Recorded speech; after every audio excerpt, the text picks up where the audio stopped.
wabarakatuh. Shalom Om Swastiastu, Namo Buddhaya, salam kebajikan. Kami dari kelompok 6 ingin mempresentasikan tentang software tentang Microsoft PowerPoint 2016. Tapi sebelum masuk ke materinya, perkenalkan, nama saya Fitri Rahmawati. Nah, saya akan menjelaskan tentang mengenal Microsoft PowerPoint 2016. PowerPoint 2016 adalah salah satu versi dari Microsoft PowerPoint yang merupakan program presentasi dari Microsoft Office. Nah, software ini dirancang untuk menyampaikan informasi secara visual dan terstruktur, sehingga mempermudah audiens dalam memahami isi materi. PowerPoint pertama kali dikembangkan oleh Robert Gaskin dan Dennis Austin pada tahun 1987 dan dibeli oleh Microsoft seharga $14 juta. Sejak tahun 1990, PowerPoint resmi menjadi bagian dari Microsoft Office. Dengan PowerPoint kita bisa membuat presentasi dalam bentuk dengan PowerPoint kita tuh bisa membuat presentasi dalam bentuk slide yang dapat diisi seperti teks, gambar, grafik, video ataupun animasi, sehingga membuat penyampaian materi jadi lebih menarik dan efektif dan orang tuh gak enak dilihatnya gitu. Nah, terus slide selanjutnya itu yaitu tampilan kerja PowerPoint. Nah, di sini kita bisa melihat bagian-bagian penting dari tampilan kerja PowerPoint 2016. Setiap bagian punya fungsinya masing-masing yang akan saya jelaskan satu persatu berdasarkan gambar berikut. Nah, yang pertama itu tab file berisi perintah-perintah dasar seperti new atau membuat file baru, open, membuka file, save untuk menyimpan, save as, print dan lainnya. Ini adalah tempat untuk pengelolaan file. Nah, yang kedua yaitu title bar menunjukkan nama presentasi kita, biasanya secara default dinamai presentasi 1 jika belum disimpan. Nah, kalau sudah disimpan itu sesuai keinginan kita presentasinya, namanya presentasi 1 jika belum disimpan, dan jika sudah disimpan itu kita bisa membuat nama kita sendiri presentasinya. Nah, contohnya misalkan kelompok 6 presentasi bla bla bla bla bla ya. Dan untuk selanjutnya yaitu ada quick action toolbar berisi tombol-tombol penting seperti save, undo, redo, dan bisa dikustomisasikan sesuai kebutuhan. Jadi kalau ada tombol yang sering kita pakai itu bisa ditambahkan di sini juga loh. Nah, terus ada menu barnya itu berisi tab-tab utama seperti home, insert, design, transition, animation, dan lain-lainnya. Tab-tab ini menyimpan banyak fitur yang berbeda. Dan selanjutnya itu ada reboard. Nah, reboard ini adalah isi dari tab pada menu bar. Misalnya saat kita klik tab insert, maka reboard akan menampilkan semua fitur terkait penyisipan seperti gambar, grafik, audio, dan lain-lainnya. Terus ada area slide. Nah, merupakan tempat utama untuk mengedit isi presentasi. Di sini kita bisa menulis teks, menyisipkan gambar, dan mengatur desain slide kita. Dan untuk selanjutnya itu ada slide bar atau slide pane. Nah, penampilkan thumbnail atau tampilan kecil dari slide yang sudah kita buat nih.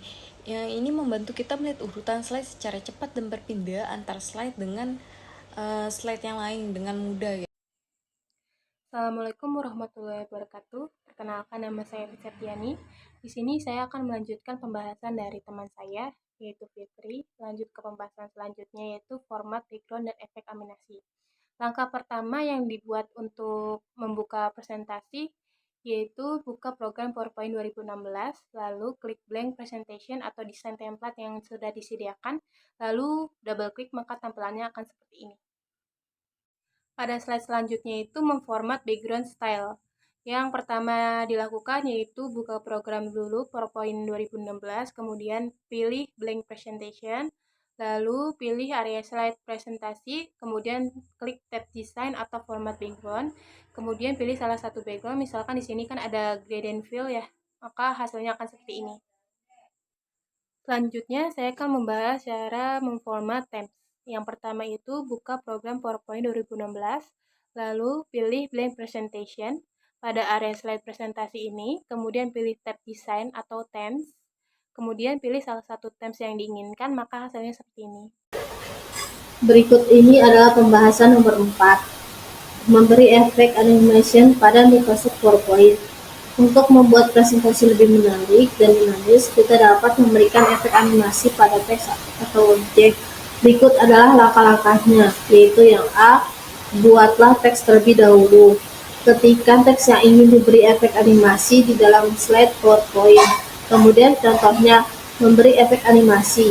Yang B, lalu buka tab animation. Klik tab animation di bagian atas menu PowerPoint, lalu klik animation fan agar kita bisa melihat urutan animasi yang ditambahkan. Kemudian yang C, pilih teks, lalu pilih klik add animation. Lalu klik pada teks yang ingin diberi efek. Kemudian pilih tombol add animation, lalu pilih jenis animasi. Yang entrance, kemudian pilih play in untuk membuat teks muncul dari arah tertentu seperti terbang masuk ke slide. Dan yang ke D, klik slideshow untuk melihat hasilnya. Setelah animasi ditambahkan, klik tab slideshow lalu pilih from current slide untuk melihat efek animasi secara langsung. Kemudian Anda bisa mengatur arah animasi, kecepatan, dan efek lainnya dari animation fan. Kemudian gunakan animasi secukupnya agar tidak mengganggu fokus audio. Berikut pembahasan nomor 5, yaitu format data Microsoft PowerPoint. Jika Anda menyimpan file di Microsoft PowerPoint, tersedia beragam format data yang dapat dipilih. Setiap format memiliki fungsi dan keunggulan tertentu. Berikut ini penjelasan fungsinya. Pertama ada PPT, PowerPoint Presentation. Merupakan format lama, PowerPoint digunakan untuk menyimpan presentasi dalam bentuk binar dan laksana. Bisa dibuka di semua versi PowerPoint termasuk versi lama seperti PowerPoint 97 sampai 2003 hingga PowerPoint 2012. Umumnya digunakan untuk menjaga kompatibilitas saat membuka file di komputer dengan versi PowerPoint lebih tua. Contoh nama file presentasi @materi.ppt. Yang kedua ada PPS PowerPoint Show. Format ini menyimpan presentasi langsung sebagai petunjuk slideshow, bukan dalam metode edit. Saat dibuka, file langsung tampil dalam mode presentasi, bukan dalam tampilan desain. Cocok untuk presentasi di acara resmi agar tidak mudah diubah. Contoh nama file materi pelatihan.pps. Yang ketiga ada POT, yaitu PowerPoint Template. Format ini digunakan untuk menyimpan template atau desain dasar presentasi. Berguna jika Anda ingin menggunakan desain yang sama berulang kali tanpa mengubah file aslinya. Bisa digunakan di semua versi PowerPoint termasuk versi 2012. Contoh nama file template@economy.port. Yang keempat ada PPTX, PowerPoint Presentation XML. Merupakan format terbaru dan paling umum digunakan saat ini. Menyimpan data dalam bentuk XML yang lebih ringan dan mudah dibaca sistem modern. Hanya tersedia mulai dari PowerPoint versi 2007 ke atas, termasuk PowerPoint 2012 dan seterusnya. Memiliki fitur lebih lengkap dan aman dari kerusakan file dibanding format lama. Baik, di sini saya akan melanjutkan penjelasan dari teman-teman saya yang sebelumnya. Yang selanjutnya itu ke-6 kelebihan Microsoft Office PowerPoint. Yang pertama itu ada mudah digunakan bahkan untuk pemula sekalipun. Yang dimaksud di sini adalah PowerPoint dirancang dengan antarmuka yang intuitif sehingga mudah digunakan bahkan oleh pengguna pemula sekalipun. Yang kedua, beragam desain dan template. Maksudnya adalah tersedia berbagai macam desain dan template menarik yang dapat dipilih untuk mempercantik presentasi. Yang selanjutnya itu berbagi format data. Yang dimaksud adalah PowerPoint mendukung berbagai format data termasuk PPT, PPS, POT, dan PPTX, memberikan fleksibilitas dalam menyimpan berbagai presentasi. Yang selanjutnya itu pengeditan foto langsung. Pengguna dapat mengedit foto secara langsung di dalam PowerPoint tanpa perlu menggunakan aplikasi pengolahan gambar terpisah. Yang selanjutnya itu fitur animasi. Fitur transisi dan animasi yang kostum memungkinkan pengguna untuk membuat presentasi yang lebih dinamis dan menarik. Selanjutnya adalah integrasi dengan aplikasi lain. PPT mendukung OLE atau Object Linked and Embedding yang memungkinkan integrasi konten dari aplikasi lain. Yang selanjutnya ada fungsi dan manfaat PPT.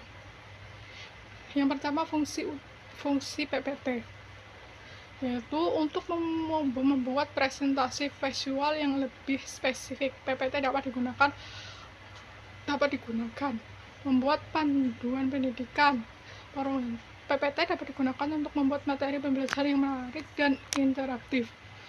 Untuk mempresentasikan produk, PPT efektif untuk memperkenalkan produk kepada masyarakat luas atau calon investor. Yang selanjutnya, PowerPoint atau PPT sering digunakan dalam acara-acara formal dan seperti wisuda atau seminar. Yang selanjutnya, untuk bahan ajar baik guru maupun dosen dapat memanfaatkan PPT sebagai media pembelajaran yang efektif. Yang selanjutnya, fungsi selanjutnya yaitu PPT dapat menjadi presentasi online yang memungkinkan pengguna PPT untuk berbagi presentasi secara online maupun URL sehingga dapat diakses berbagai perangkat dan lokasi. Yang selanjutnya itu ada manfaat PPT. Yang pertama itu untuk komunikasi yang efektif. PPT membantu menyiapkan informasi secara efektif dan efisien melalui visualisasi data dan poin-poin penting. Yang selanjutnya itu ada presentasi yang menarik. Dengan fitur desain dan animasi, PPT membantu membuat presentasi yang lebih menarik dan mudah dipahami. Yang selanjutnya, peningkatan pemahaman visualisasi data dan informasi dan PPT dapat meningkatkan pemahaman audiens. Yang selanjutnya ada penyampaian informasi terstruktur. PPT memaksa pengguna untuk menyusun informasi secara terstruktur logis yang memudahkan penyampaian informasi. Yang selanjutnya ada aksibilitas. Kemudahan berbagai presentasi online meningkatkan aksibilitas informasi kepada audiens yang lebih luas. Demikian penjelasan dari saya dan teman-teman saya mengenai dasar-dasar PPT. Kurang lebihnya mohon maaf. Wassalamualaikum warahmatullahi wabarakatuh.